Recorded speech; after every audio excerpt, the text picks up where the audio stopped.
What are the differences between the two groups of animal-based Transformers? That is, between the Bayverse Dinobots and the Rise of the Beasts Maximals. Let's get into it. Firstly, let's take a look at both of their origins.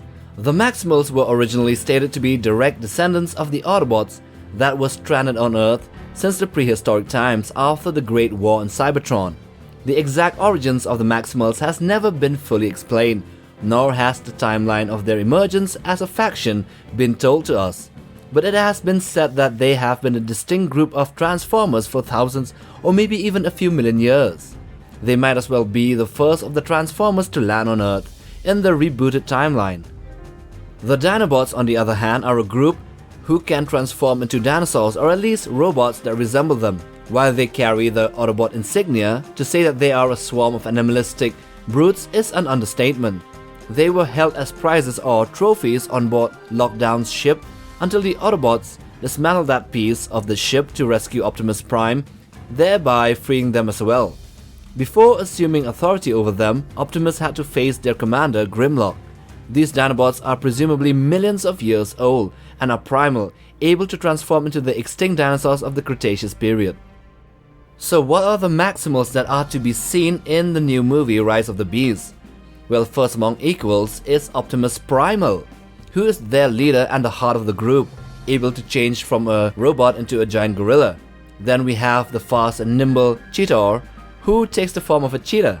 And then there is the Air Razor Transformer, who is a nurturing and strong female Transformer, able to take the form of a gigantic flying raptor, a falcon to be specific.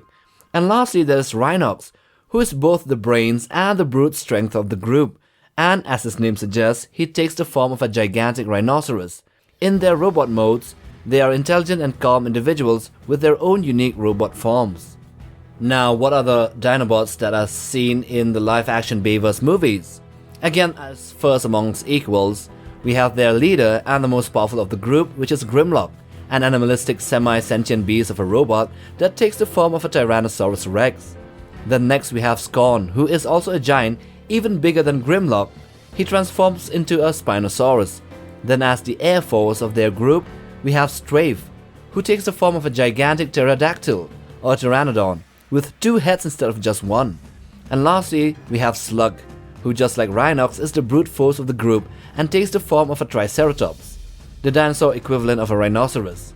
In their robot modes, they look like the Knights of Eacon seen in The Last Knight, but way bigger.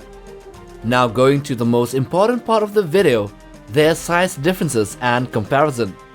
Since Optimus Prime in the Bumblebee movie was shorter than the Bayverse version, standing around 6.7 to 7.3 meters or 22 to 24 feet tall, Optimus Primal at his Beast mode would also be around the same height as seen in their confrontation in the trailer in the forest. So Optimus Primal would be around 7.6 meters or 25 feet at the most. The next one, Cheetor, was around twice the height of the Camaro, which would put him at 3 to 3.6 meters or 10 to 12 feet tall in Beast mode. Rhinox doesn't have a reference point, so it's kinda hard, but since he is the muscle of the group, I would say he would be around 6 meters or 20 feet tall, but he is longer and more bulkier, twice that of Cheetor.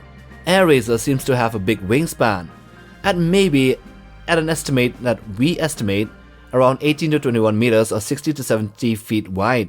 All in all, medium-sized Transformers in Beast modes. Now what about the Dinobots? Grimlock has an officially stated size of 84 feet tall or 25.6 meters. That is in his robot mode and not the T-Rex form, but I'm betting he'll be around 60 feet or 18 meters tall in T-Rex Beast mode. Scorn is a bit taller at 87 feet tall or 26.5 meters in robot mode, and in Spinosaurus form, he would be taller than Grimlock due to his spine at the back. Slug is 71 feet or 21.3 meters tall, and in his Triceratops mode, he would be around 40 feet or 12 meters tall. Now lastly we have Strafe, who is the smallest of the group, standing at 57 feet tall or 17.3 meters in robot form, and even that he is big compared to the others. And in Beast mode, he has a wingspan of over 100 to 120 feet wide, or 30 to 36 meters. All in all, gigantic Transformers in size, both in normal robot modes and in Beast forms. Now let's finally take a look at their powers and abilities and assess which are more powerful, the Dinobots or the Maximals. Well, the Dinobots take the cake with sheer size and brute strength, able to annihilate several Decepticons with ease in their appearance in Hong Kong. They were also deemed to be too dangerous as foes to be tackled by Megatron and his Decepticons in the last night. As robots, they have melee weapons, but that's about it. And that is their main disadvantage, their lack of ranged weaponry aside from Grimlock's fire breath. The Maximals, however, are intelligent both in robot and in beast modes, and they do have ranged weapons in their robot modes, but in beast forms, it is only Air Razor that sports the same fire breath as Grimlock, but has a more focused beam. So it's mainly strength versus intelligence here. So it seems like a tie. But there is one more factor, their gigantic size. The Dinobots will win the fight just by this. So I hope you have enjoyed watching this video. Do hit the like button for support and subscribe. But most of all, smash that bell icon for regular updates on new videos right here on this channel. Till the next one, take care fam.